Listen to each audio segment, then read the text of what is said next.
Good evening, everyone. I'm Brian Foreman from Cornerstone Community Church. I heard a song for the first time this week. Maybe you've heard it. It's a new Easter song called Sunday is Coming by Phil Wickham. And I loved it, and we're going to sing it on Sunday, which I'm excited about.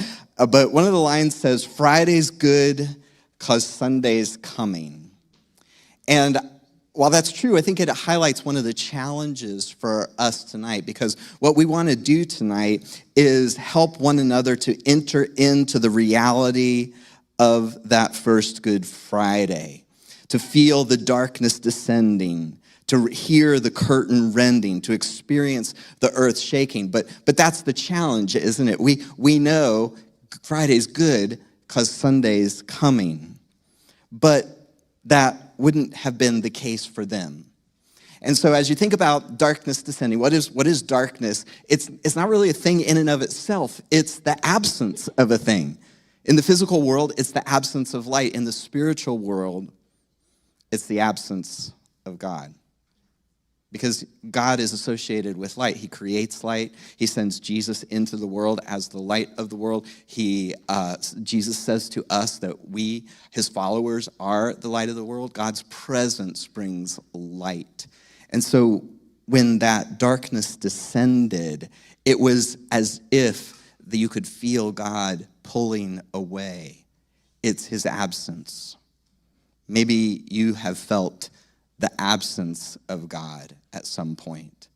Think of what Jesus experienced when light pulls out, when God becomes seemingly absent, then evil floods in. Think of the evils that Jesus experienced. He was falsely accused. He was in tortuous pain.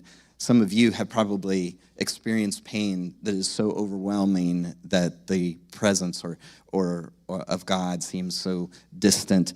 And that darkness settled in. His friends abandoned him. It seems like God withdraws, and it's as if the whole cosmos is saying, God is pulling away as darkness falls.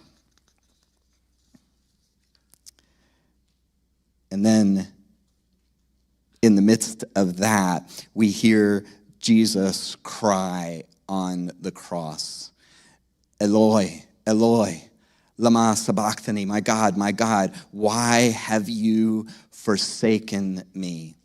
Listen to it, it's very personal. My God. It's not some distant God, it's the God that the psalmist knows. And it's asking why. In many languages, why is for what? For what purpose? What possible purpose could you have for abandoning me and forsaking me? Some of you have gone through that dark night of the soul where it seems like God has withdrawn, and that's what Jesus is expressing. Now, it's real, but it also points to Psalm 22, as many of you no doubt know. That's the first line of Psalm 22, which is the testimony of an innocent, falsely accused, who is ultimately rescued. But it starts with that heart-wrenching cry of someone who deeply feels the darkness, a soul-crushing absence.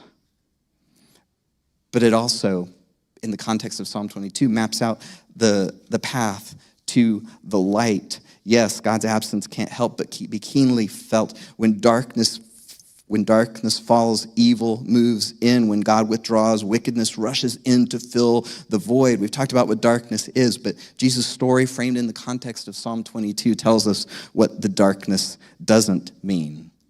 Tim Keller, in his book, King's Cross, on the book of Mark, puts it this way. I love this. When you suffer, you may be completely in the dark about the reason for your own suffering. It may seem as senseless to you as Jesus' suffering seemed to the disciples, but the cross tells you what the reason isn't. It can't be that God doesn't love you. Who could love you more than Jesus? It can't be that he has no plan for you. It can't be that he's abandoned you. Jesus paid our sins so that God the Father would never abandon us. The cross proves he loves you and understands what it means to suffer, to be in darkness.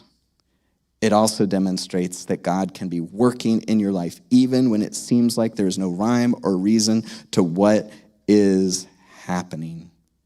Even when God's absence is felt in real and profound ways, the cross pointing up to heaven, enveloped in darkness, shows that God is even then present, even then near, even then at work.